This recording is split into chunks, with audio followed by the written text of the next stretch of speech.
Good morning. Thank you for coming. David McKean is not from Brexit. Well, he didn't like specific issues. He wasn't. Yeah, I can understand that. It's almost like an insult. But he's a great graphic novel author. He's a designer. He's an illustrator. He's a musician. We saw yesterday how good musician he is. And maybe I forget something, but we can complete it later. Ville Ranta, he comes from Great Britain. Ville Ranta comes from Finland. He's the greatest Finland graphic novel author. And he publishes quite a lot in French. That's how I knew him, because the Finnish is not my best speaking language. Tom comes from Minneapolis. He should be in the United States. Yes? Yeah. Okay. Graphic novel author, illustrator, publisher. Maybe there are things that I know, or maybe I don't want to know. I'll introduce myself. Sarah Hehir. I'm a writer from the UK. I write plays and for TV and radio drama, as well as poetry. I don't write graphic novels, but I read them. That's good, that's good. But as you see, I'm quite illiterate, and I didn't know who she was. Marcello Quintanilha comes from Brazil. He lives in Barcelona. He publishes both in Spanish and Portuguese, and in French. And he's quite a great, at this time he's the best Brazilian graphic novel author. His graphic novels are on the big screen as well. I think. Yes, Dave is a filmmaker also. So, well, he doesn't need the others to take it to the big screen, but Marcello had that. And Fumio Obata comes from Japan. Maybe you have noticed it. He's a good, very good graphic novel artist, and he does something that concerns us in this panel. He's doing a reportage on Fukushima. I don't know if it's not published. Not published, I know, but if it's a secret now, it's not secret. Okay, good. And a brilliant jazz guitarist. Yes. Last night we saw it. I thought it was just he was just aficionado, but he proved. Moment of good luck. Okay, well, the theme of this panel is something that is quite new in the graphic novels, is graphic journalism that declines in documentary, in journalism, it was first started by Joe Sacco in the 90s. He was in Bosnia. He went quite some various times in Palestine, and later on it developed, and now is a little bit trendy. Sometimes in a good way, and sometimes not quite so good. But we'll talk about it later. I prefer to give the word to them. And non-fiction and journalism is present in literature from earlier on. So to comply with how we call it, with politically correct, and because she's comes from literature, the lady starts the shooting. Okay, thank you. All right. Yeah, I have read comics like most people through childhood, and came again to them really, I think, as a teacher 20 years ago in Manchester in the UK, teaching in a school that was, we had a lot of refugees, we had a lot of people coming in from other countries, from Somalia and Kosovo too. And as an English teacher, I was teaching English and media and drama, and coming back to the comics and a very visual style was a way to allow the children to both read and learn English and also to express themselves. And I did come against parents and other members of staff who would have that kind of attitude of this isn't this isn't worthy reading or this isn't worthy writing. And I think we've discussed that quite a lot this week. But I think in 20 years that's moved on, both in education and in the mainstream media, that cartoons, comics, graphic novels have become more accepted and celebrated as a means of telling stories, and they say it more recently as a means of giving information in a different way and reaching audiences with reportage, with news. And I know this panel is about how they tell news and whether that challenges the kind of mainstream ideology and the kind of narratives that we're hearing through the media. I've got a few things to say about it, and I am coming from a position of I am just a reader of them, and that, but as a writer, I find them extremely exciting in what they do, and in the way that the image and the text works together. And I would completely disagree with the idea that they're not as worthy as literature or a kind of broadsheet journalism, in that you have to work you have to work hard and to read them, particularly nowadays where graphic novelists are breaking the conventions that we're used to. So you are not necessarily always getting the panels that we maybe grew up with in the kind of Marvel comics and the Beano, but that you're having to work harder at the structures as well as the level of language. There is a rhythm to it. There's often a poetry to it that you have to engage with on a reflective level and also an intellectual level. This, I feel, means that you. From my feeling is then that you can do some really exciting things in terms of how you convey the news and how you convey political opinion. And they tend to be opinion pieces because they're very author-led. Although I know Joe Sacco uses the kind of boxes of information is probably right with the assumption that most people don't know the complex history of Bosnia and the war there, or Palestine. So he does use those information boxes, but what we're getting is a very strong personal message. I think they have a kind of unique place in challenging the dominant narrative. Along with that, though, if something can be radical and can be quite exciting in the way that it can challenge something, it can also be used, as we've seen, for propaganda. So I think we always have to be intelligent readers. We have to, as a teacher, I teach about, it's as important when you're reading a graphic novel or a cartoon to be aware of the context it's written in and who's writing it, and to engage with it and to question it. You know, it would be tempting to think, because it's a medium that has tended to reach out to readers, that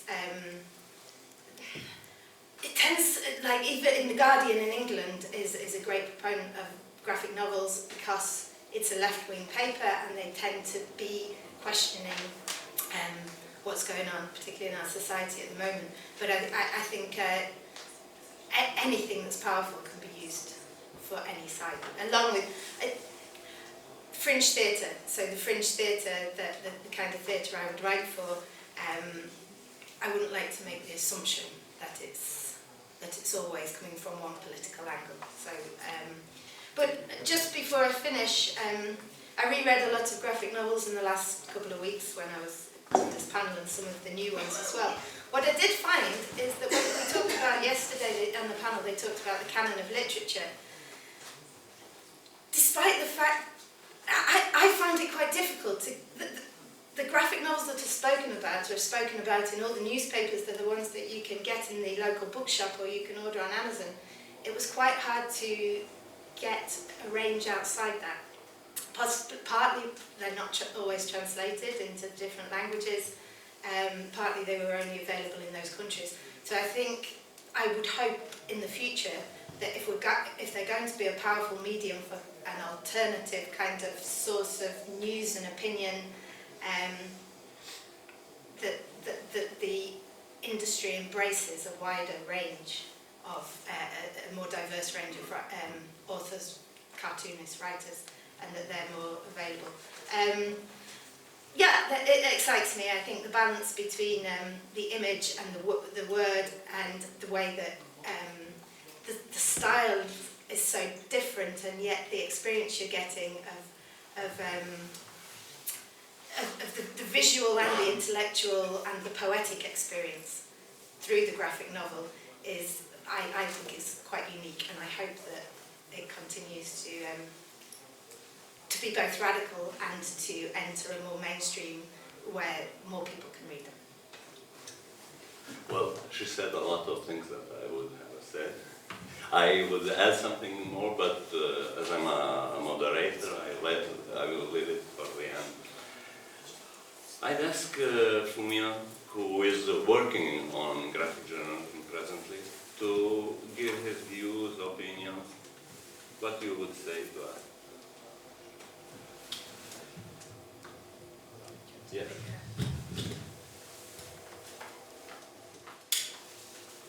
Hello.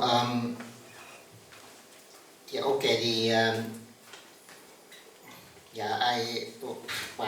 I have been trying to do comic books about the aftermath of the nuclear accident happened in north of Japan back in 2011.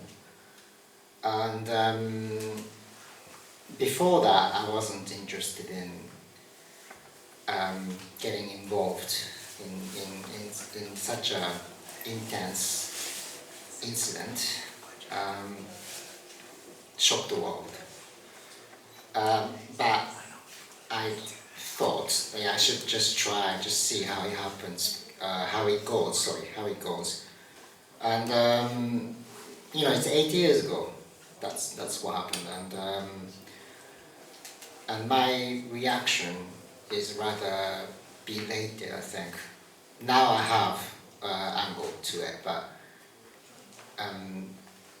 in terms of how to put the content together, I really found it hard compared to the many more experienced artists and journalists who acted immediately and produced excellent works in the first few years after the accident happened. And I was like, those people already done things, amazing works about all these affecting in society, influences or trauma people have. People still write about it, people still make films about it, and I'm trying to be a part of that landscape, creative landscape or journalistic landscape, and I struggle even today to find myself in a part of that. My methodology, my approach is, okay, comic books. It's pictures in panels, and sometimes there are text. Okay, and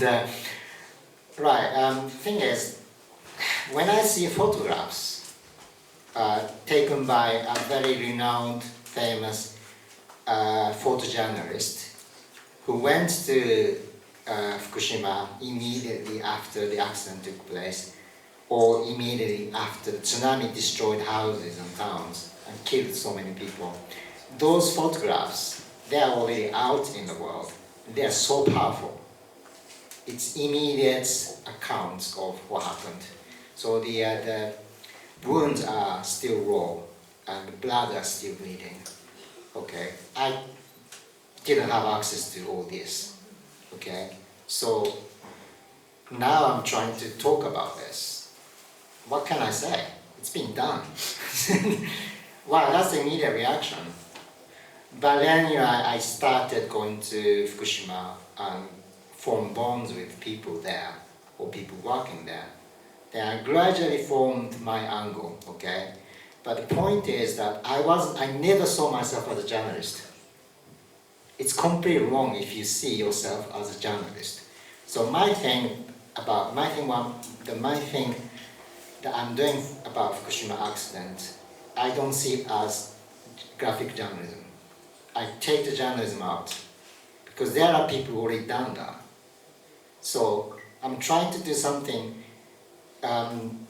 only visual artists can do, which is about illustrating something invisible.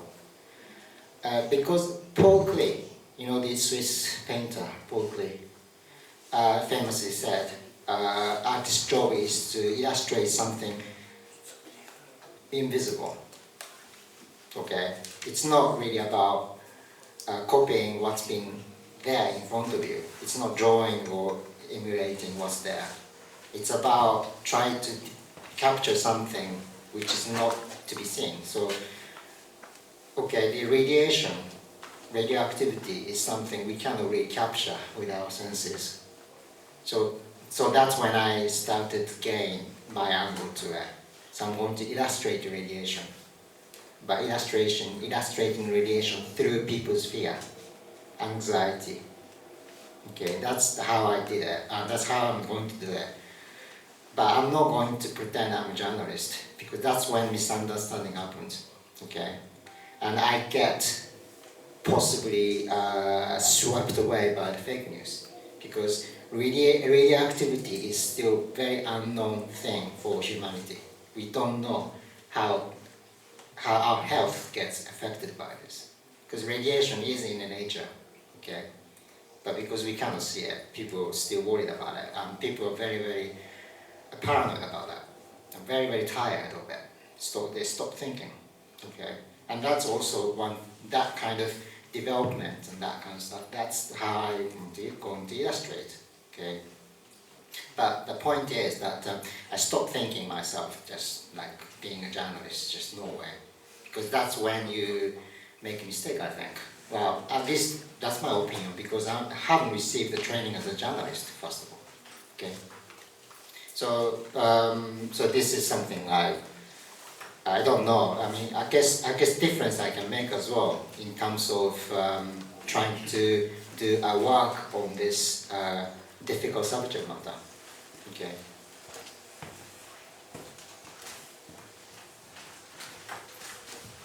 Now I'd like to ask the opinion of somebody that comes from a country that is going through a great controversy and lives painfully this period. Dave, please.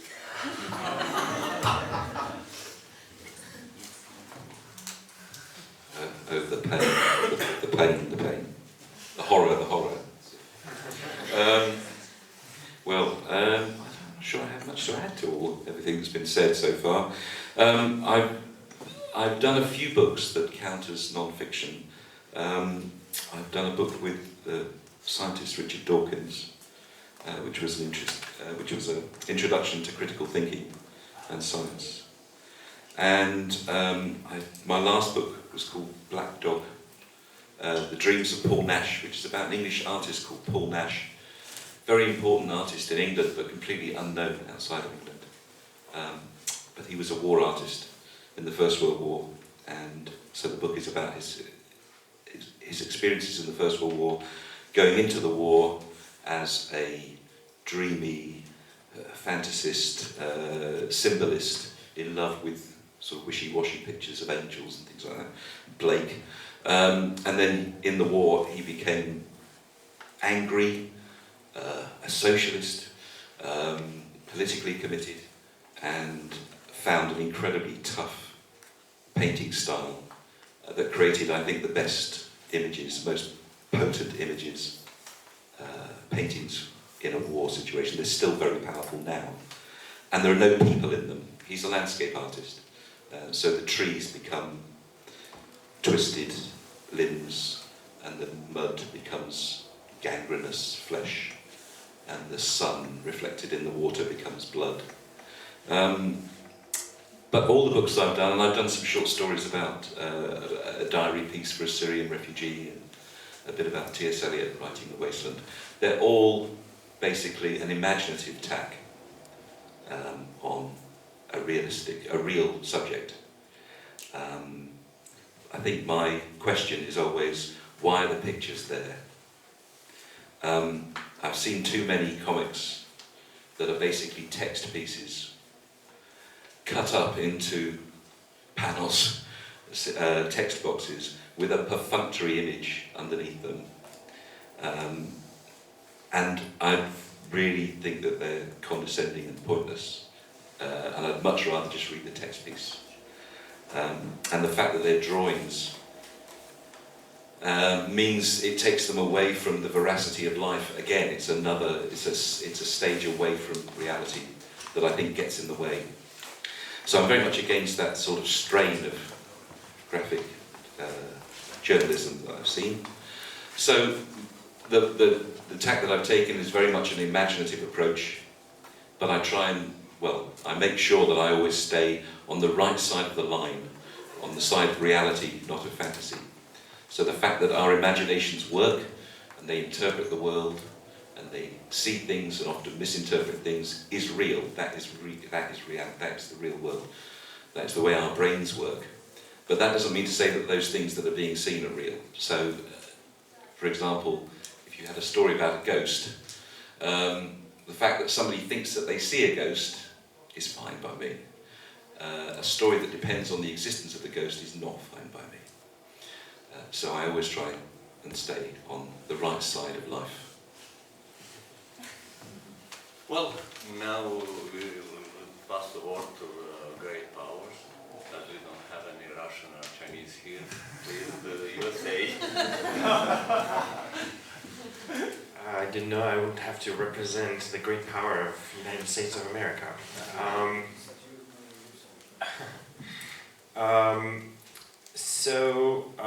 I've done a few sort of shorter, not really reportage, more like essays and comics about various topics. Most recently, one about just was created just before Donald Trump's election, and one sort of listening to Fumio and Dave. Just kind of wanted to expand a little bit on comics in that sort of context of dealing with reality and sort of contemporary subjects. I think one thing that comics do is they're a little bit slower than the sort of the media landscape.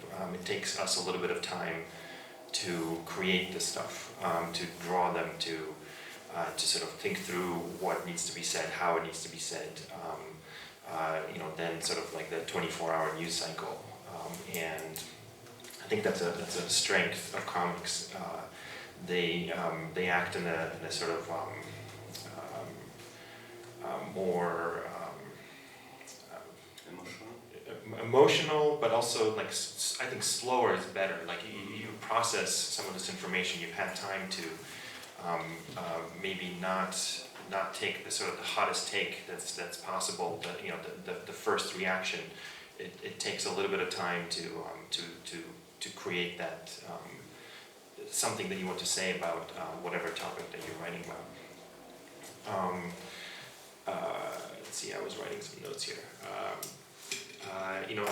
The other thing that I wanted to sort of talk about is a little bit about what Sarah was talking about challenging sort of the media, the sort of the mainstream media, and I think that the slowness of comics is part of that. It lets you again take a little bit of time and be outside of that sort of the 24-hour news cycle.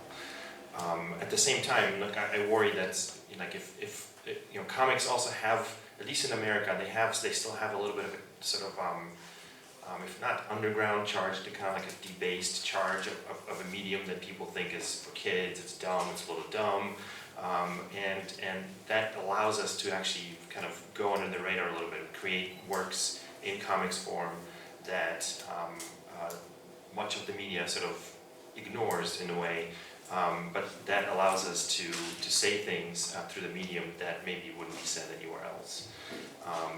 So sometimes I worry about like this wholesale acceptance by an industry of comics, because all of a sudden money will be there, things will be there that will push us in different directions.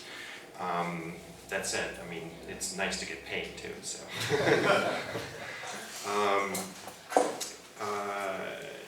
You know, I was really taken by Fumio's sort of talking about radiation, showing the invisible, something that you can't necessarily show with reportage photography. I think that's something that comics can do as well, and then the ghost thing as well. You know, that's something that we can bring to the table that doesn't exist in many other mediums. I guess you can do that in film and other things, but I think comics, again, because they're printed on a page. There's a certain slowness to it, and there's a slowness to the way we absorb the information, and that is something that I think is needed in today's sort of crazed mediascape. So yeah, so I guess I'm just kind of wholesale endorsing comics journalism, comics, you know, sort of using comics to talk about the current situation in the world, yeah, I don't think I have anything to say about the American power struggles or anything like that right now. Okay. We know already, yeah. Well, let's now go to Brazil. We talked about him, with him, I mean, before. He writes only fiction, but the thing is that through his fictions, he depicts Brazil better than many other adventures, his histories, and what you cannot find when you read something about Brazil. So please, Marcello. Hello. Well, to talk about my work, to start to talk about my work, I should start talking about the representation of Brazil in comics, in the so-called graphic novels, because we always had, historically, lots of empty spaces that are finally being fulfilled nowadays. And what I want to say with that is that we never had a specific representation of the country in comics.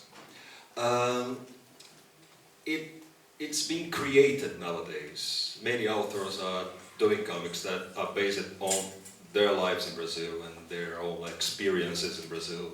But when I started to publish in the 90s, it just doesn't exist in Brazil, this kind of representation. And I used to hear from many publishers, oh well, your work is very, very interesting, it's very, very nice, but we don't know what to do with it, we don't know how to present it to public, because we don't have any kind of experience with this kind of material, with this kind of way of treating comics. It's something that was extremely important to me, was to work with things that I experienced in first person or was experienced by people that are somehow close to me. And what I do to create this universe is base my work on specific iconography that comes exclusively from Brazil. I was always mesmerized by the Brazilian iconography from the 50s, especially much more than painters or things like that. I was always extremely mesmerized by Brazilian photojournalism. It was a huge influence for me, and it's very visible in my work. During the years, which is fascinating, as my work started to be published, it was public starts to approach it in a very intense way. And I feel very happy that I can achieve people, especially in Brazil, with this level of intensity. To create this universe, I also based my work on the comics that used to be published in 19th century, because I'm very interested by what is on the basis of what we comprehend by comics nowadays. So I try to create my work from the very primal basis. And so yes, from my point of view, it's a kind of journalism, because I represent only things that I can feel in first person. And when you work with this kind of approach, is like documenting everything. If you are sad, it must be documented. If you are happy, it must be documented. Everything in life should be documented. And that's what I try to do. Well, now let's hear the voice of somebody that comes from a country that has 5 or 6 weeks of summer. Very important detail. Yes, it is. Yeah, maybe I will give some speech about that too. But first, maybe something about comics. Maybe let's get to the weather later. I earn a living as a political cartoonist in Finland. I've been doing political drawings for Finnish newspapers for 13 years now. And that is a form of art that has a long tradition in the Western world, and people really can read it. It's far more simple to communicate with people with political cartoons than comics, as I have seen.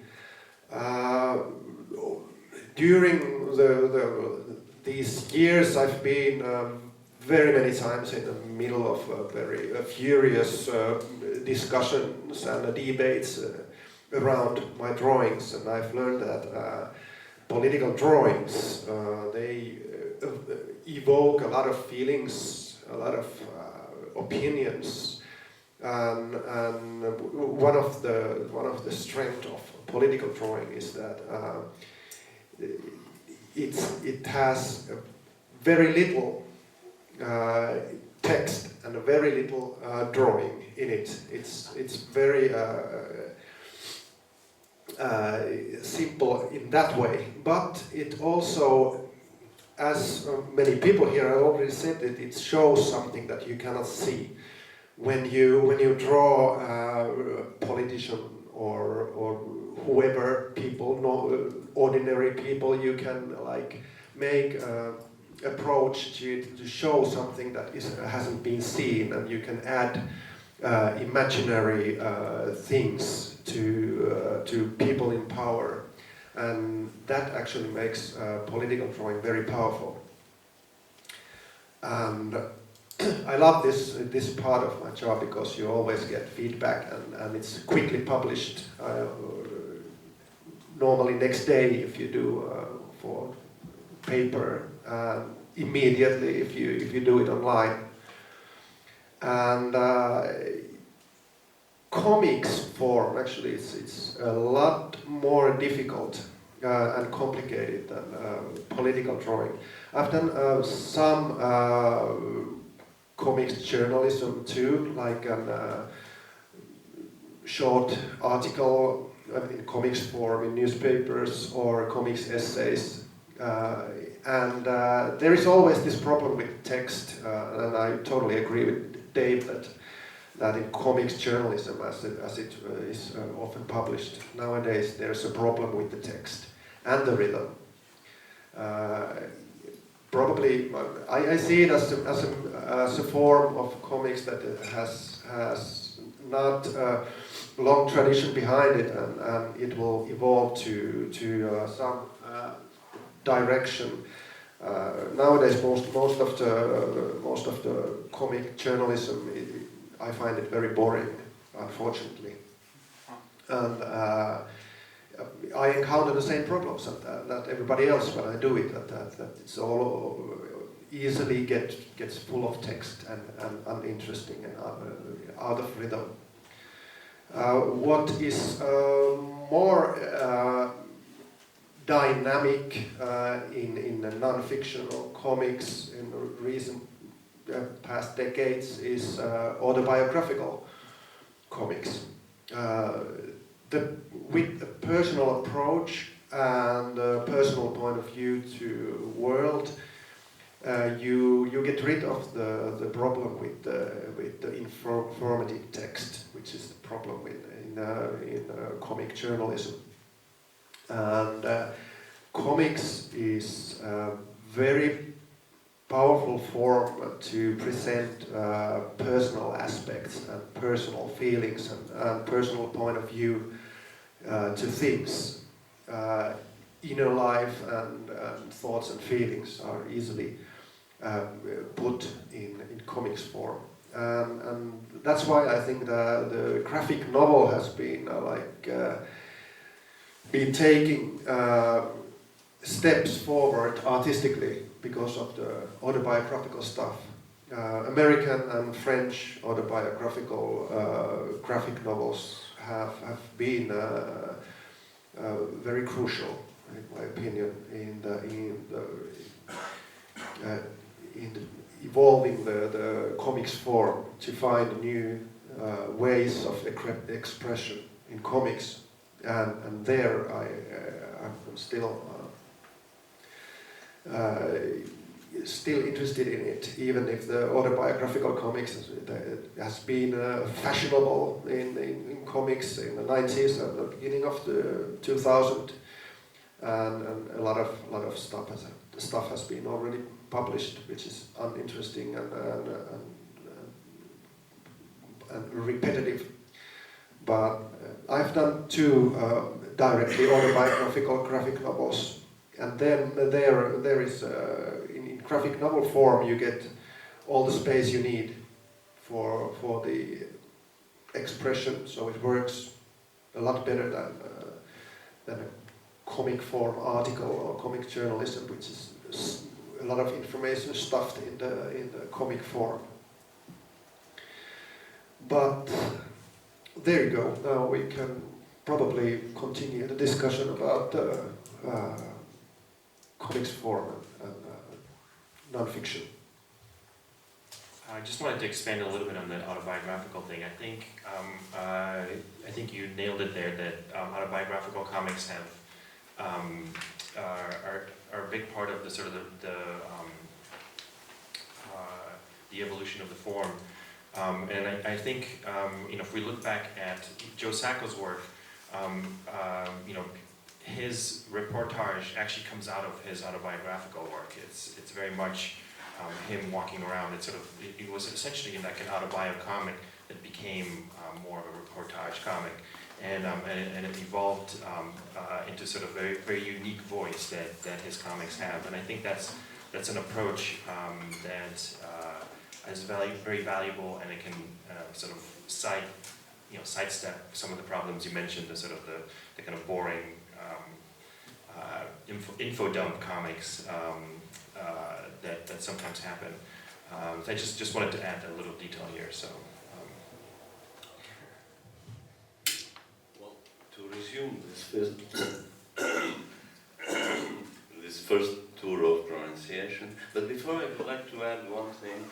The panel, I designed it because I have invited Joe Sacco, had a pro agenda, Igor Tueri, known as Igor, that works a lot on graphic journalism. He was making a movie, and others that were not available. I designed the theme, but it was Yeton who finally chose the people for the panel, and I was so worried about the choice, because I asked even Dave if he would participate here I didn't know would he be interested, but as you see, it was a good choice because we have all something. If we do directly journalism or no, you have something to say about it. And now, yes, the biographical comic books did kick-start it in a way, something that was started before, but really gave momentum to the genre, because they were all placed in a conflictive situation or periods like Persepolis, if you know it. It was a personalist history, and I've been told, I don't know, but I've been told that the USA it is considered as a family story or something like that. But anyway, what for the graphic journalism? People are having the sensation that we are stepping on ground of the others. What says Fumio? It's not the only one that thinks about it, because even Igor Tuveri, that is very much known for his graphic journalism, refuses to consider him as a journalist. And he does a journalist job. It's sincere, it's objective to say that, but I think that it is not right. But the problem is, what is the objectivity? Even when we talk about the professional journalists, there are different styles, but I mean, even Kaczynski, when he writes his works, the seminal works on journalism, he's subjective as well, and that is the good thing. The problem is the title was when it is manipulative, the honesty we put in our work. On the other side, still on the what for, Joseph said that a good journalist, a good photographer can give you a very strong image and very strong feeling about what he depicts, but you don't feel the dust. He said that when he depicts Palestine, the main element in this is dust, degradation, not because the photography can go, as he said, the photographs have been done immediately after the drama, and photographs must sell the images, and they must depict the drama the most strongly as they can. It can go sometimes to what Igor calls graphic prostitution. Graphic, I mean, you want to shock the audience. The good thing about doing our stories afterwards, when I did my first graphic journalism story, it was on Kosovo. It was 13 years after, and I've been criticized. I've been asked why having I waited so long, and I think it was the best decision I made about it, because as we are subjective, you must be, when you draw something and put images, you are subjective. I mean, even the photography, the great professionals, and waiting to analyze it, to put it through, to digest it, I think it's a good thing and an advantage that we have. The other advantage is that I think we don't step on the journalist's field, we help them. Because we all know what the problem of the journalism nowadays. I mentioned Kaczynski. I don't know if everybody knows how many books did he publish. I know some of the greatest photographers that have only one book or two, and they are not so much sold. They go to the people that are in love with the photography for aesthetical reasons. When we do a comic book story, it remains, if it's good, it remains on the shelves for years.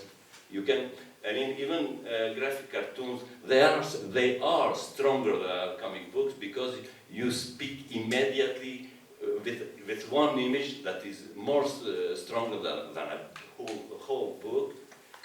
But it is published in a newspaper, and as Santiago Lyon, former vice director of deputy director of Associated Press, once explained in a workshop to young photographers in Spain, he said, don't forget that the media for which you are working, the newspapers, it lasts one day, and the day after it only serves to put fish on it and to sell it. Yeah.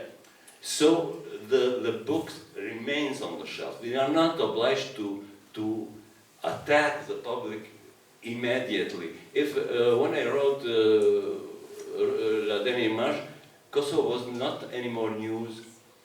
When Dave talks about the First World War, it's not actuality. So we have that possibility to remind people things that have been done before. Oh, Fumio, I don't know when it will come out. People will be already busy with something else. And if you do that in a newspaper, it hardly will be noticed. But we can remind people some strong things that happened, and we should not forget. Well, it's right what said Dave about considering some of works like textbooks with images. He's right. It's one of the dangers because when you do that, when you do graphic journalism, you should be what Fumio said. You should be involved. You get involved. You should know that it's a creative work. It's not journalism. You're not there to inform. We must not only process it, but find what we have to tell to people for a 10 years event that is not any more of actuality. And there's a problem of the future of journalism that is declining, and well, I think it can help rather than be something without importance or molesting the journalism. It can help sometimes to the fact that the comic books are under considered, because we have no problems with the media. It goes through. Nobody noticed it until it's out. But for a moment, we don't have. As long as I know, I don't read everything that is published in the world. But we don't have really fake news in the graphic journalism. Just because it comes too late, they are not interested. There are maybe and there will be manipulations, but for a moment it's not. I mean, it's greater danger. As for the journalism, the same thing for the graphic journalism. What I don't like, what they do in France, for instance, it's one of my publishers, but they send ones. They want to create the news, and they, for instance, they sent a cartoonist to follow the Hollande's election campaign. It was a story created by the publisher. Because of the momentum of graphic journalism, they want to take advantage of it. It's one of the dangers. Can I comment? Yes, of course. Yeah, you're talking about the problems in the quick media and the publicity. There is the same kind of problem in comics too. You actually mentioned it. Publishers who want publish graphic novels about fashionable subjects, things that are in the discussion right now. And this has formed a bit radical pressure to comic artists to work for certain fashionable subjects and quickly. If you only have childhood in Syria or Iran, or if you have been born on a communist country, you have to like do a autobiographical graphic novel about it right away. Just do it quickly. We will put childhood in Soviet Union or Syria, and it will work. And that's an obvious banalization of literature. It's going on very, very fast, especially in France, I think. But surely that only mirrors what happens generally in publishing, don't you think? If there's a hot topic at the moment, you'll see many books on the shelves released to cover that, because it's part of the dialogue, isn't it? It's part of opening up that conversation. It's not surprising that it happens, but it's a strain of publishing, and then there's many other strains of publishing that deal with subjects in a deeper way, in a more interesting way. The problem is when the publishers smell money, they try to, because of that momentum. Before it was just an alternative niche genre, and then in France it is even created a magazine that I don't know, weekly or monthly, La Revue Dessinée. I think it's monthly. Yes, it may be. But they once I had an offer to write on a subject.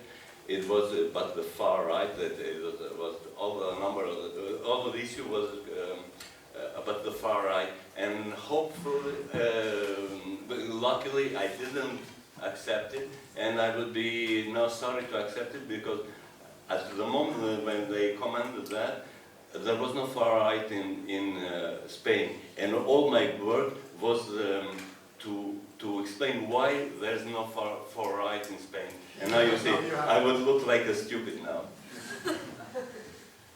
It's not a completely ignoble thing to do at the moment in England.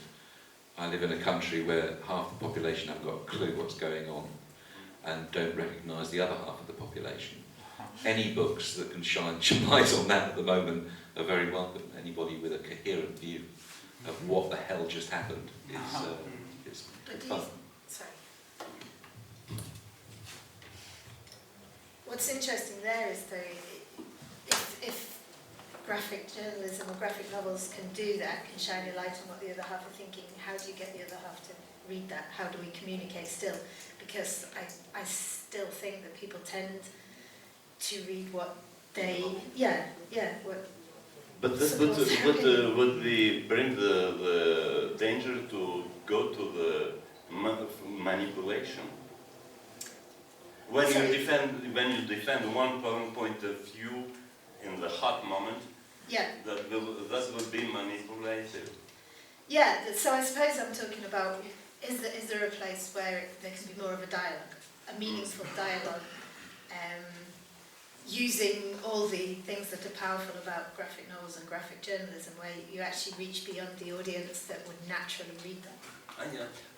There we would need two good authors and a very good publisher to manage all that. And a marketing campaign that isn't driven by journalism or political kind of work. Yeah, I don't know. It would be nice. Yes, it would be, but it's still dangerous. Well, sorry, I was just going to add one last thing. Just as an aside, really, I'm halfway through a book that is inspired by a German silent film called Dr. Caligari. It's a horror story. It's about revenge. I get to kill most of the people in my local town, and I wrote it, and it has two endings. And one ending I'm really happy with. I'm completely happy with that ending. The other one I always thought was a little weak, but I'll work it out. As I'm doing it, I'll work it out. And the book is about 500 pages long, so I've got time to work it out. And then Brexit happened, and I wrote, that's it, the book's about Brexit. It's fantastic, I found my theme. So Brexit has one great saving grace, it supplied me with my ending. Hey, but I think as well, when you're talking about the kind of popular subjects that publishers want to do. I've also been quite heartened by the fact, like, I don't know if any of you have read The Daughter of My Father's Eye, which is about James Joyce's daughter and a James Joyce scholar. It's written by the daughter of a James Joyce scholar, and it's her kind of relationship with her father and James Joyce and the relationship with the father, with his daughter. And although I can't see anybody clamouring for that book to be written, but it has been, and it's published, and what it actually does is, it reflects things in society at the moment. It's about mental health, it's about the role of women, that kind of, the awkward position of father and daughter, kind of looking at the father's historical role and where that can change. And it's actually a really, really powerful graphic novel, and I think that that there is room, and they are being published, things that aren't just necessarily about what's in the news, but can reflect. Like, you'd already started yours, and it was about Brexit. You found out later. Yes. It became Yes, like that. yes. So I think there is space, and it's just, like you say, hoping that the publishers can be excited about things that aren't necessarily the things that are being discussed on the news. Just not be interested only in the game. Yeah. Hmm. Maybe Well, that's too optimistic. Yeah, well, there are people that just, it's a thing of the luck. For instance, I got in touch with a Brazilian artist. He's wonderful, but he asked me a story about something around the Syrian refugees, and I don't want to talk about it. I mean, there's something going on. The people are aware. We have dramas, one after another.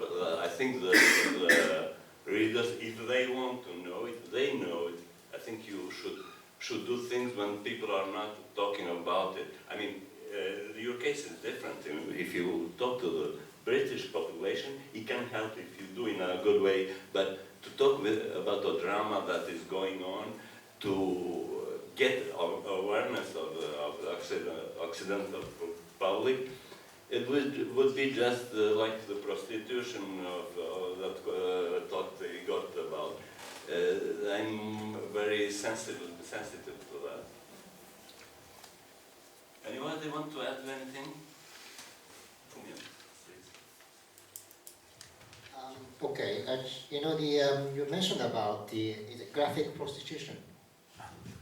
Is this the one? Yeah, exactly. Yeah, they basically Or pornography. pornography. Or yeah, the thing is, no, it's just okay. It's about nuclear accident.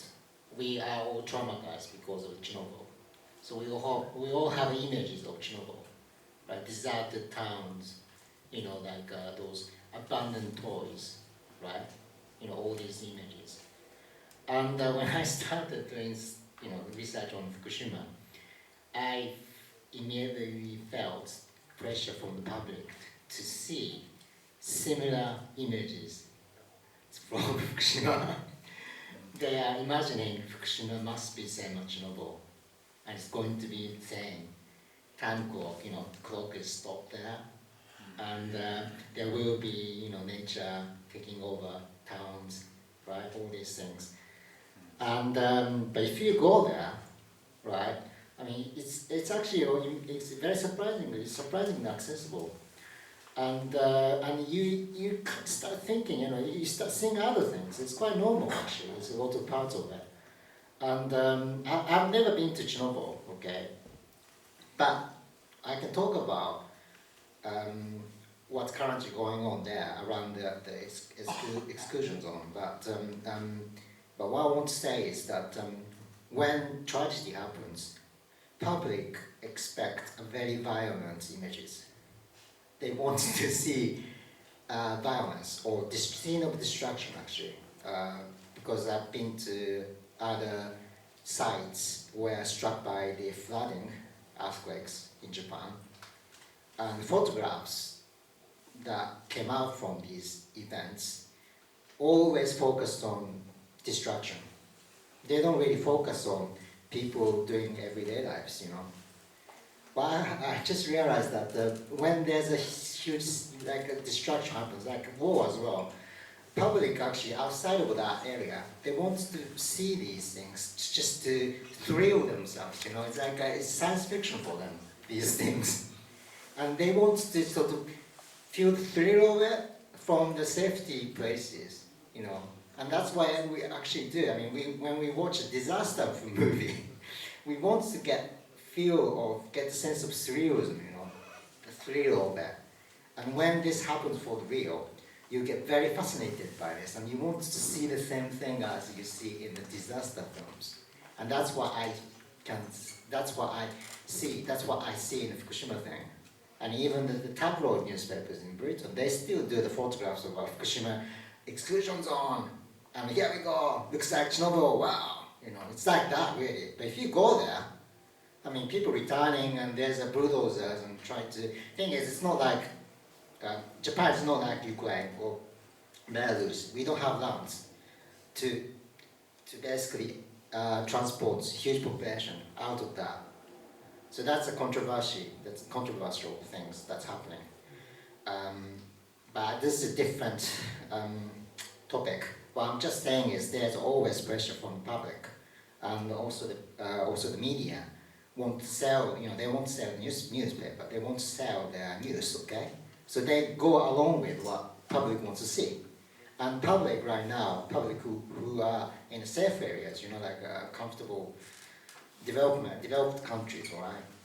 They actually get thrilled by seeing the scene of the war or scene of disaster. And they don't go there, but they form their own opinions through social media. And they assume they know this, they are experts. It's incredibly frustrating for me because I know I'm not expert, I'm not a journalist. I don't think I have rights to form my opinions. I have to go there and form some kind of opinions, and I become responsible of it because I do something in public. I put stuff out as my work as in public. But I come across with so many people who just know, yeah, that's what's going on, this is what the reality, etc., etc. They don't go there. And they just pick up those photographs from the tabloid newspaper saying that's what's happening, people dying, etc., etc. It's more complicated than that. I mean, there's already a myth already constructed about radiation anyway, about the nuclear accident, because of Chernobyl, it's so traumatic, you know, everybody's head. So when there's something about radiation or something about nuclear accident happens, we immediately think it's Chernobyl, right? And that's what's happening. That's what people think outside Japan or inside Japan as well. Public, all people think that what's going to happen is it's like Chernobyl. Well, it's actually radiation or radioactivity is a lot more complex than we think. And that's the trap of it.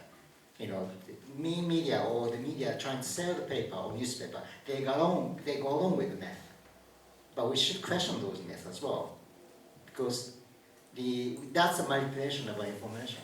There's already some kind of establishment we are so like we collectively share, right? And when something happens, we just go along with those myths without investigating it, without actually going there. And it's an important thing is if you want to form an opinion, if you want to express your opinion, you've got to go there. You've got to actually go quite close to those places. Otherwise, you just don't pretend you know those things, okay? I mean, that's why you have to be careful. I mean, that's what I'm trying to do because, okay, I'm not a journalist, but I'm expressing my opinion anyway. And I express my opinion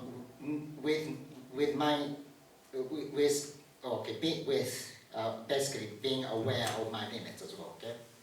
And that's very important. I don't know how many of you thinking about doing something similar, but it's important to know your limit. And if you want to form an opinion, you really have to go there. Okay. Can I follow up on that really quick? I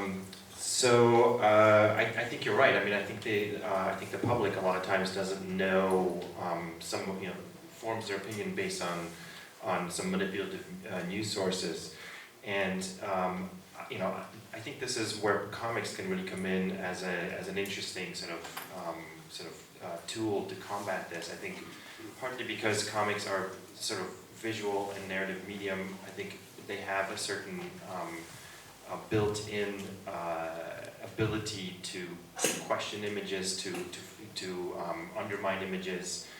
They don't always have to support the images. I think that there's a way to read comics where you can to create comics and to read comics in a way that can help you question some of the images. And I think part of the problem that you're mentioning there is a public that's maybe unaware of the manipulative nature of the media, that they take it at face value. It's a photograph, it must be real. When you take a photograph, there's also like other places around the photograph, all around you, where there may be no destruction at all. There may be something completely different going on. But there's kind of a lack of understanding of the editing that's happening, of the manipulation with film, with TV, with photography, etc. And comics also manipulate, but I think comics can also help get past that. And I think in terms of education, I think that's something that's lacking in, we very much focus on like literacy in education, but we very rarely focus on visual literacy, something that how to read images, how to understand images, how to understand how these images were made. A lot of that is really not part of the general education, and I think if sort of comics could be part of that in a way that I think could be very valuable. Let me say something. I think that there is an aspect that we didn't talk yet. It's that is when you work as a graphic journalist, sometimes you work with realities that you are not necessarily familiar with. And although you make researches, although you take pictures, although you can have a great material to create your point of view, it's very easy to follow into crystallized concepts. And I'm telling that because historically Brazil was always very badly represented by an exterior point of view. And my interest when I do my stories is to try to give voice to people that has a completely different kind of experience than mine, than myself. Even if it's done in a very raw way, I really like to treat things in this level, even if it's not considered professional. I think it's very important to give voice to people that are not only witness but agents of their own story. Well, it's something like that I wanted to add. I've written it publicly, in my book, that I consider that without good journalism, there's no civilization, plainly. Democracy nor civilization. But at the same time, we should not over-consider the journalists, because you have to know your theme, to know the place where you go, to know your subject. And I've seen during the Kosovo War, I was in Albania, I was among journalists, and I've seen people writing their reportage in front of a television, looking CNN. That's what you need to add more than that. And many of them came here, went with the same prejudices when they came. They write what they know beforehand. And I live in Barcelona, Spain, and I have the French nationality, so I happen to be in a meeting of the French diplomacy with Spanish artists. And in a moment there was a proposition to do a collective book with local artists that would be sent in residence in Varsovia, in Brussels, nowhere else, no matter, but people that speak only Spanish. And he said, I want their impression. You do something like that with a subjective story, biographical story or anything, and you assume that. But to do something that is a graphic reportage, to send a Spaniard that doesn't understand a word of Polish, to do something about Poland, about the feeling. It was about the future of Europe. And I said, no, I don't want to participate in that. That is prostitution. It can be misused. The graphic journalism can be badly misused as the journalism is sometimes. So that's, and when I said first that you shouldn't overestimate the journalists. They are not.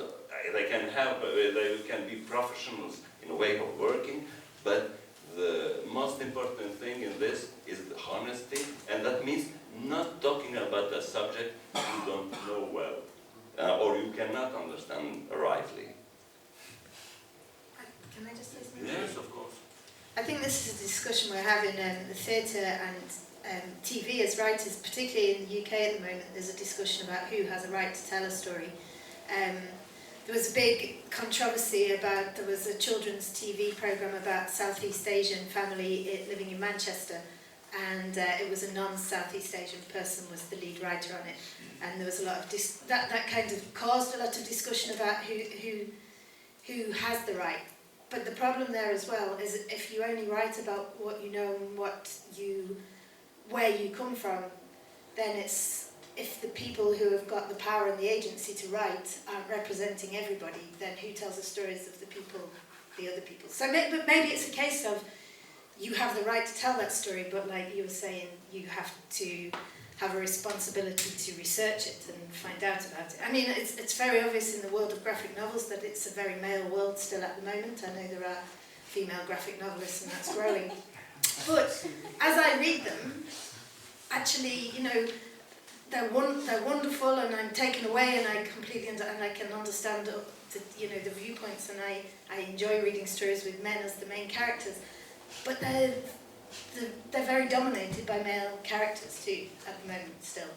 And we were talking last night. I mean, it's really great that on the whole it's not just about tits anymore, that there's more interest. But actually, even in these what are considered serious graphic novels, there's still quite a lot of tits. And you know, sometimes I can kind of say, yeah, that's part of the story, but it's sometimes gratuitous. So I think it's an interesting discussion to have about.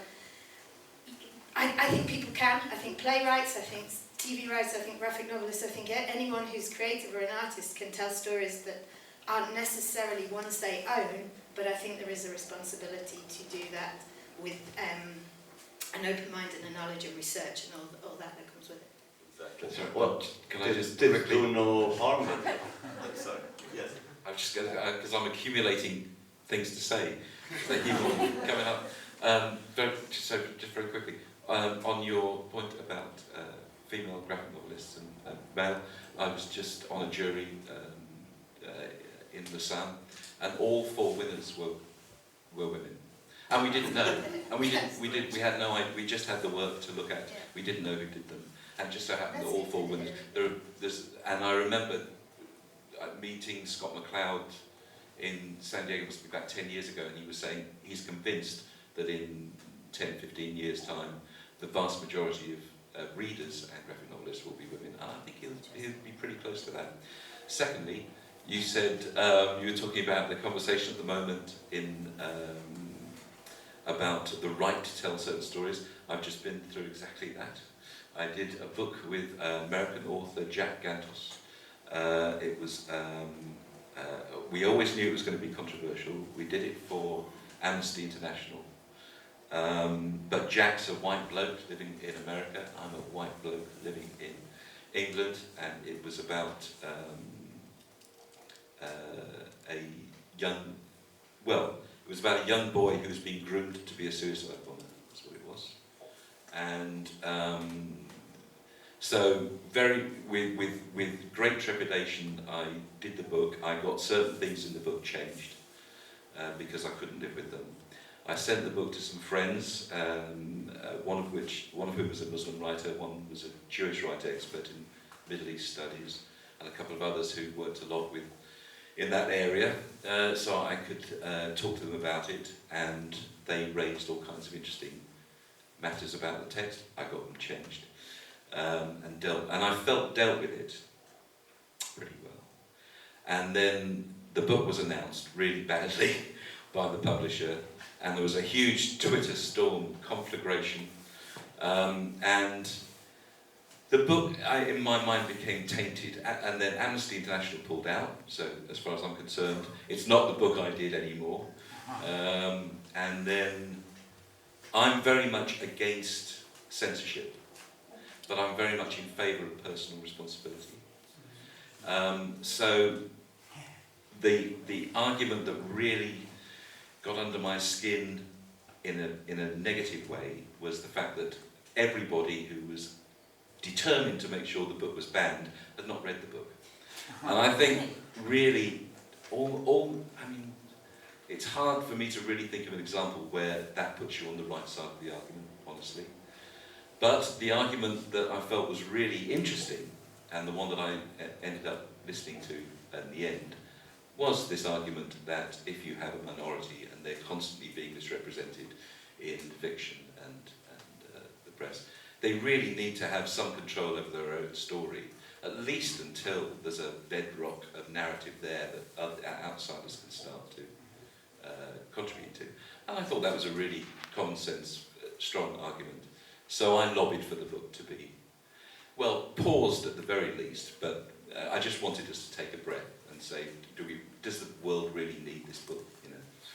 So that was interesting experience. And the last thing droning on, the last thing I very quickly wanted to say was in response to another point, which was, I'm not convinced that if I'm looking for facts, if I'm looking for information, distributing a bunch of images and drawings in amongst that information, I really don't see does any good.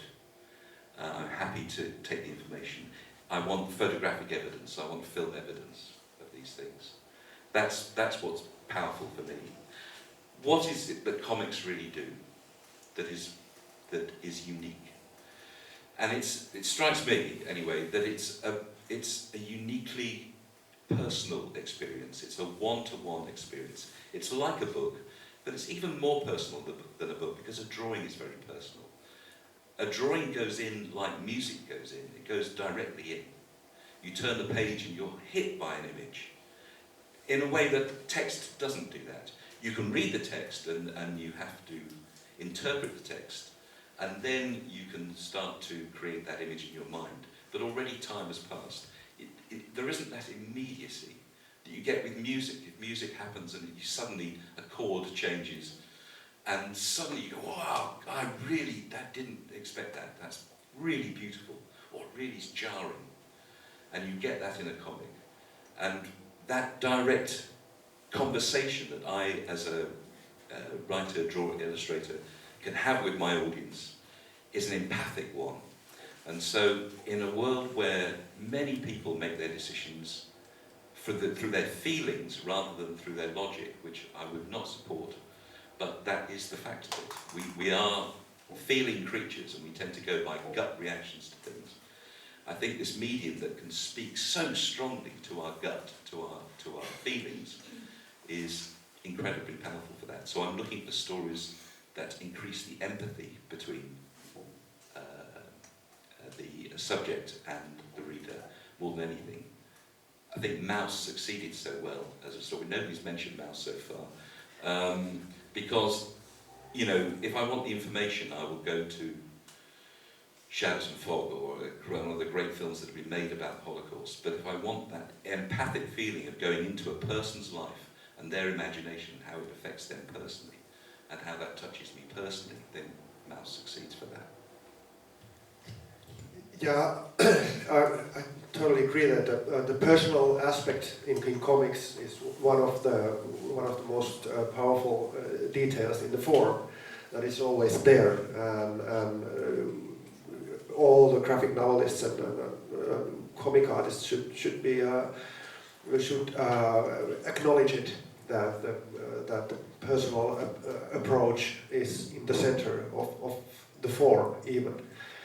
Just a short comment about what Gani was talking about, going to, for example, to a foreign country without any language skills and make a sentimental book of how there is poor people in Algeria, or how Finnish coffee is bad, or if everything is so scary in Russia.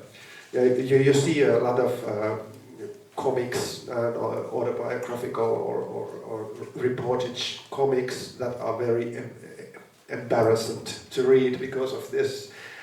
People go somewhere and try to like make an analysis of what they see, but it's not a problem. The problem is not there that the one who is telling the story is a wrong person to do it. It's a different discussion that who has the right to tell whose story and etc. It's a complicated matter, but in comics it's more like the question I would take out is that the main question is not this politically touchy question of right to tell a story, but it's how you do it.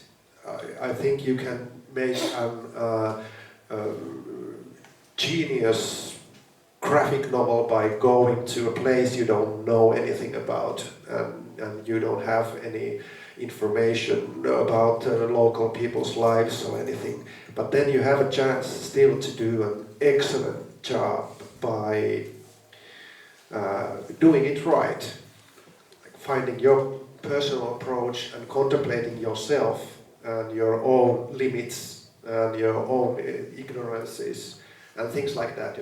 There is no generalization to be done about that, but there's always a possibility to do an excellent piece of art, even if you are a wrong person in a wrong place. Well, that's the exact definition, excellent piece of art. There's a genre, at least in France, that is called carnet de voyage. It's like a travel book. And you can do very good things without knowing the languages and knowing the place, because you are talking about your own feelings. But if it's charged with a mission, I mean, you want to talk about a political, social problem, you cannot do that. Not in journalism, not in graphic novels, and you can produce a beautiful piece of art, but you have to know your limit. And the thing that was told by her, by him, who has the right to talk about a subject? You don't have to be a Japanese to talk about Fukushima, but if you do, you have to study a lot the culture, the mentality, the political situation, the social situation. You can be a British, a Russian, a Kosovo or anything, but it's the responsibility for what you do. So you can do a carnet de voyage and go like a complete tourist. You cannot do tourism and graphic journalism. That's what I meant to do. Don't have to be a Balkanic to talk about Balkans. Joe Sacco has nothing to do neither with Balkans, neither with Palestine, but he really immersed himself in what he does. It's a question of responsibility. And Joe Sacco's in those books, as in, it's very, very obvious that it's his opinion and his experience of it. He's not pretending he knows everything about the place. This is what I see through my... Yes, but he gets a lot involved, not yeah. For instance, but tries to know the people. The people, and that comes through, but what I mean is he's always acknowledging to the reader, as you experience that world, that he's very immersed in. He's still acknowledging, I am this American here in this place, and it's through my eyes that you're looking. I had a question for people. Can I ask them? I was just thinking about that.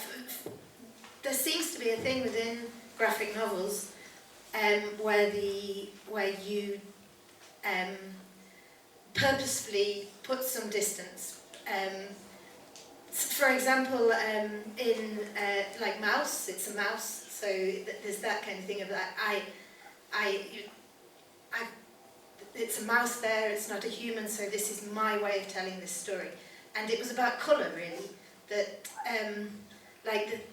the best we could do. The colours in that aren't the colours of the real world, and I've found the more I'm reading, there seems to be a limited palette in a lot of the graphic novels I'm reading, and I wondered whether that is a choice to kind of say this isn't a photo, this isn't a film, this is my interpretation of the world, or whether it just looks nice, or whether you get used to colours, I don't know, so I'm interested. I got an interesting point of view from a Greek Jew that said he didn't like mouse for one thing, because the Jews are represented like mice, the Polish like pigs, and the German like cats.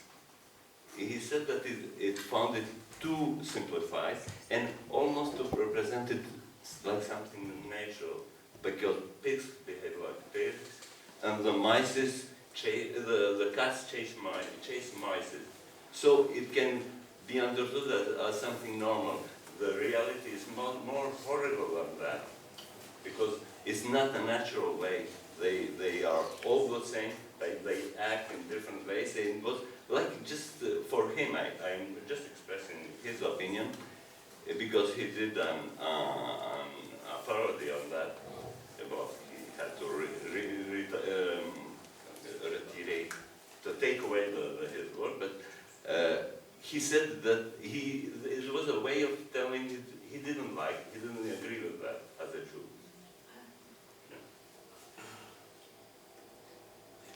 Any question for the public? You understood everything or nothing? Now waiting for the translation of all of that. It is written. Okay. Any question?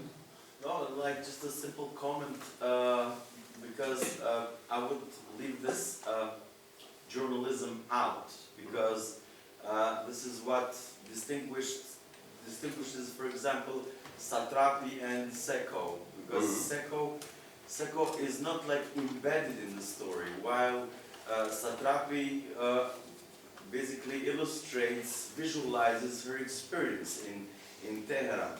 And in my opinion, in my opinion, like the graphic designer in this sense is more like a witness rather as a journalist, because as a witness, basically it serves as kind of like camera for the audience out there, you know, and basically it gets all his or her experience in a sense that and it brings up in a book. While a journalist is, let's say, conditionally paid to do this reporting, and it's not out there for the. It's just a like simple mission, and it's not a journalist doesn't experience that whole thing. And in my opinion, this what distinguishes the mice, for example, which tells his experience of what has been going through, and let's say Joe Seko, when I, like a couple of years ago, I've read The Fixer, his story in Sarajevo, which is, I mean, a tremendously brilliant job, but still, like, he depends on the others' point of views, and depends on others' objectivity on the matter, and that's about it. So, in my opinion, like the graphic designer, the artist should be a witness and not journalist. You're completely right. For a moment, graphic journalism is a rather new genre, and as the critics like to put etiquettes, in some time they should be differentiated, because Marjan Satrapi has nothing to do with journalism, but we put it all together. And as a matter of fact, in a city in France, I was invited to give a talk with Igor on graphic journalism, It was organized by Amnesty International, and they didn't want me to be there, but because they considered that I didn't, as a Kosovo, they don't see like a problem of opinion prisoners or something like that. But it was on insistence of Igor that he found that our works were similar, because he worked on Ukraine and Russia and all those things. And there was a journalist, a French journalist, that tackled me through some 5 minutes to ask, was that a documentary? Was it a piece of journalism? Was it, I don't know what he said, a reportage? I said, well, I am not giving the etiquette, it's his job. Even he proposed something that it seems to be adopted now in France, la BD du réel, the comics of the real, of the reality. I mean, the etiquettes are for them. As a matter of fact, I found out that La Dernière Marche was graphic journalism when it came out, when I saw the first reviews. I didn't think I will be doing a graphic journalism. And I'm talking so many times about honesty. That's the main point, and when you start from, and what do you do, it depends on you, on the author. Any more questions? Well, we should talk with. We close the session. Thank you for coming.